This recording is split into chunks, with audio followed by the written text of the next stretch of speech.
garder les distances, minimum 1 mètre, et respecter ces conditions et on ne sera pas embêté. Et après, naturellement, c'est notre présence pour rappeler à tous qu'aujourd'hui, la liberté, etc., est en péril. J'ai préparé, et comme j'ai eu des conseils de la part d'une autre association, je vous ai préparé. Alors, je vous distribue, et surtout, voilà. Tenez, je vous le donne à tous et il y en a pour tout le monde. Avec le reste. Merci. Il est très important. Allez-y, allez-y, super, vous êtes adorable. Merci. Je vais prendre un peu de salive.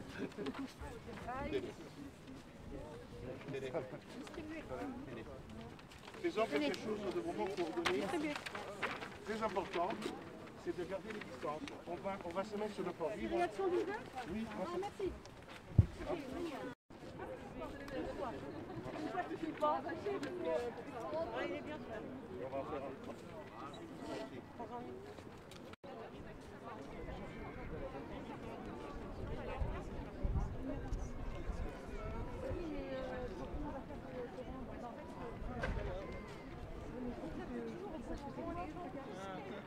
J'ai un loup sur le visage. Regarde comment je me suis dit. C'est le début du Manitou, on a traversé des étapes. On n'a pas gagné. Oui, j'ai voulu faire ça et j'ai décidé, c'est un saut parce que même si aujourd'hui il n'y aura pas des milliers de personnes, je représente 30 000 personnes. Oui. J'ai eu le soutien, je fais une vidéo hier et tout le monde, il y a des gens qui sont à Nice, qui sont à Agen, qui sont à Toulouse, à Roubaix. Donc il est tout à fait normal que le président d'une association qui représente 30 000 personnes et qui réclame de la liberté, qui réclame la fin de cette dictature sanitaire, soit présent sur le terrain aussi et pas de rester derrière un écran. Il faut avoir le courage et puis nous ne sommes pas là pour taper du policier, nous ne sommes pas là pour créer une révolution. La révolution est dans le droit. Le droit, il faut le défendre. Les lois peuvent être justes et parfois elles peuvent être injustes. Et c'est ce que je considère à dire, parce que c'est ce que je défends en faisant des analyses du principe de l'égalité. On peut me critiquer, je ne suis pas un complotiste, je suis quelqu'un qui tente à travers le droit de dire là il y a des choses qui ne vont pas, il y a des abus, il y a une sorte de dictature, parce que le partage des pouvoirs n'est pas respecté, les principes constitutionnels de la séparation entre le législatif et le judiciaire ne sont pas respectés. Aujourd'hui, nous avons des pouvoirs qui sont atténués. Et il faut le rappeler. Et le pari des droits de l'homme, c'est un pari important, parce que c'est le pari des droits de l'homme. L'article 2 rappelle le principe imprescriptible de la liberté, mais aussi de la résistance à l'oppression. Et la résistance à l'oppression n'est pas un texte légal, est un texte constitutionnel. Il fait partie du bloc de constitutionnalité. Et c'est pour cette raison que la résistance à l'oppression, c'est aussi quand la loi oppresse. Parce que je rappellerai que dans toutes les dictatures, il y a des lois. En Corée du Nord, la dictature dirige avec des lois, par des lois qui sont des lois dictatoriales. Pour défendre notre droit, notre liberté à contester cette dictature sanitaire, cette dictature macroniste de la 5e République. Est-ce que je cherche Carlo? Est-ce qu'il est dans le coin? Carlo Brusa qui a co-déclaré avec nous. Voilà, il faut absolument que je vous rappelle.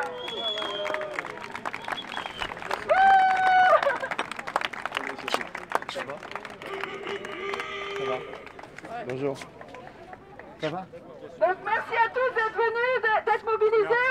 On est obligé de vous rappeler qu'on a droit de manifester ici, dans la mesure où on fait respecter strictement les mesures sanitaires.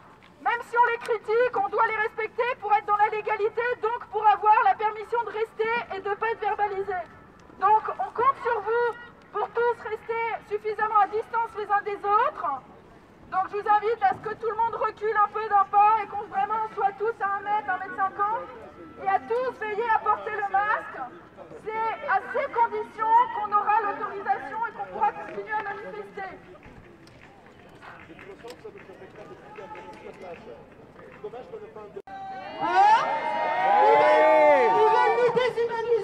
Ils veulent nous déshumaniser en nous obligeant à porter ces masques systématiquement dans la rue. Ils veulent nous couper toutes nos libertés. Ils veulent nous empêcher de nous réunir pour nous parler, pour que tous les uns les autres on puisse s'informer et se conscientiser. Voilà le but de ces mesures. Voilà le but de ces restrictions de privation de liberté. Et nous on est là, donc aujourd'hui ça a été une grosse lutte pour venir. J'aimerais bien que chacun d'entre vous, on essaye d'avertir les copains, d'envoyer des SMS en disant « Venez, la manif est déclarée, la manif est autorisée. On a jusqu'à 18h, les amis, 18h pour faire venir du monde, pour qu'on puisse être des milliers à dire non à cette dictature sanitaire, non à toutes les mesures prises dans un obscurantisme total et dans un déni de démocratie. Donc il faut vraiment qu'on continue tous à amplifier cette mobilisation. Je voudrais déplier la petite banderole qu'on a fabriquée hier.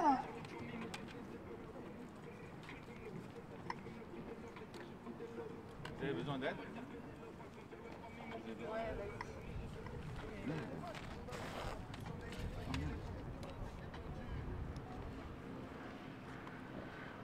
Carlo, viens.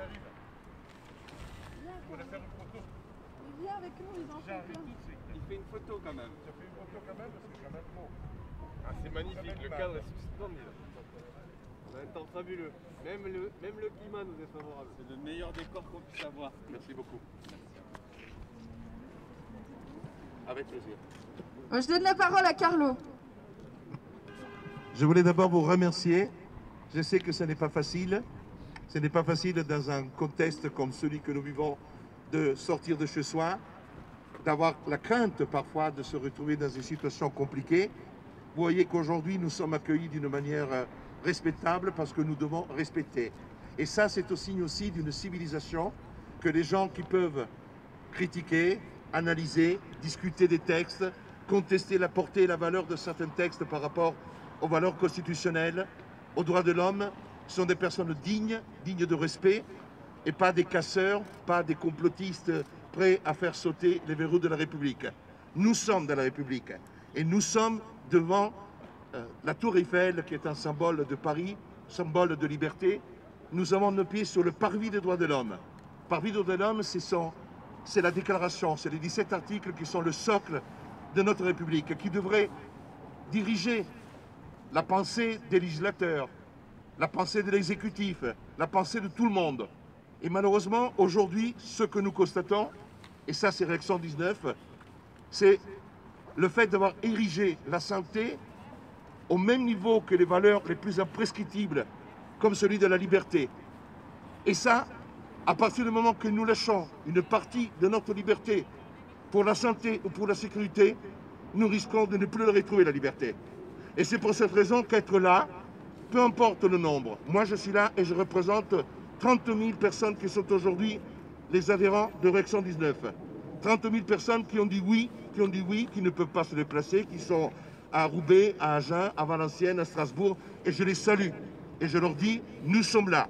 Et je comprends que vous puissiez ne pas vous déplacer, mais aussi il y a des gens, des hommes et des femmes comme vous ici, qui ont eu l'envie, la force, le courage de sortir de chez soi, d'aller au-delà de la peur, aller au-delà de la terreur. Merci Carlo pour ces paroles de sagesse, ces paroles sensées, ces paroles qui défendent les vraies valeurs de la France, la liberté, la solidarité, l'égalité, et surtout pour dénoncer qu'aujourd'hui, nous ne sommes plus libres. Est-ce que vous vous rendez compte? Tous, on se rend compte à quel point nous ne sommes plus libres. Et effectivement, nous, avec notre groupe de Gilets jaunes, Force jaune, c'est vrai qu'on a eu du mal depuis des mois, depuis 2 ans, à percer le mur des médias, à percer le mur de l'ostracisation, parce que beaucoup de manipulations sont faites pour engager les gens vers des pièges, vers des leurres stratégiques.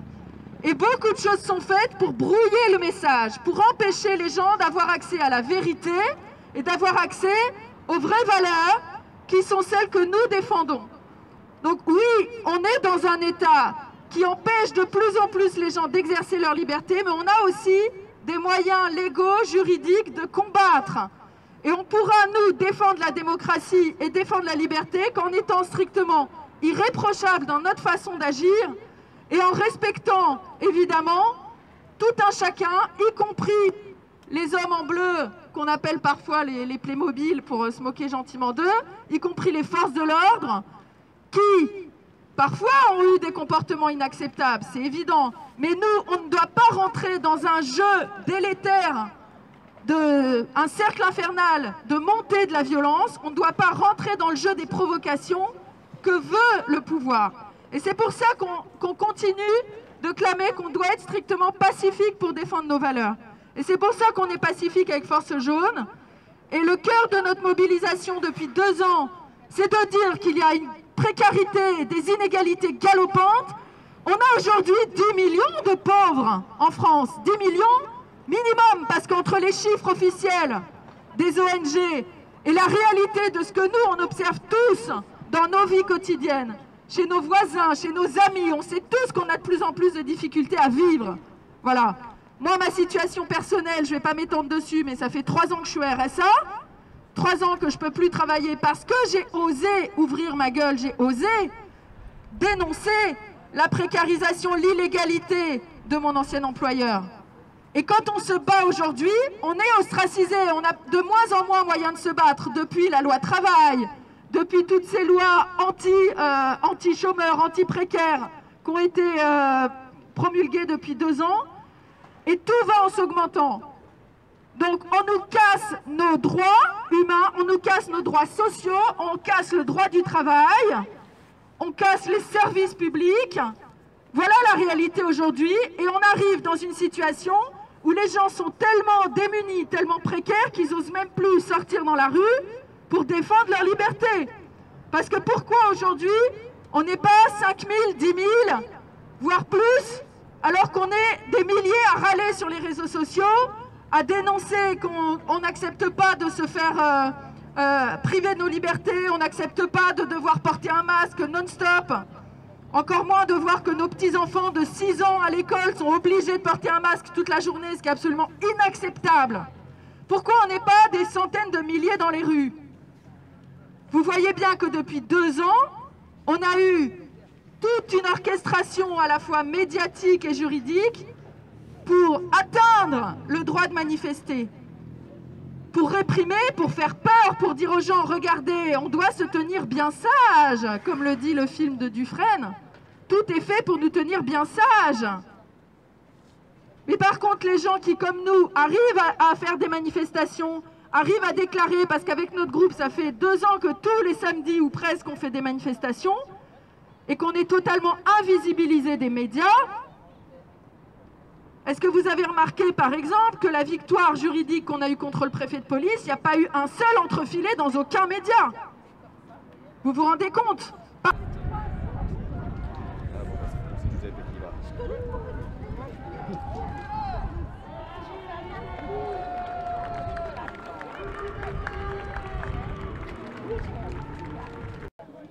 Nous, ça fait 2 ans qu'on dit qu'il faut dissoudre l'Assemblée nationale.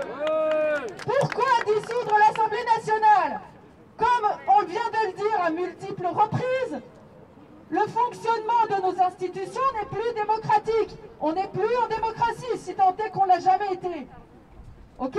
Donc aujourd'hui, la Constitution prévoit dans l'article 12, je vous laisse rechercher tous après la manif sur vos tablettes et vos portables, article 12 de la Constitution.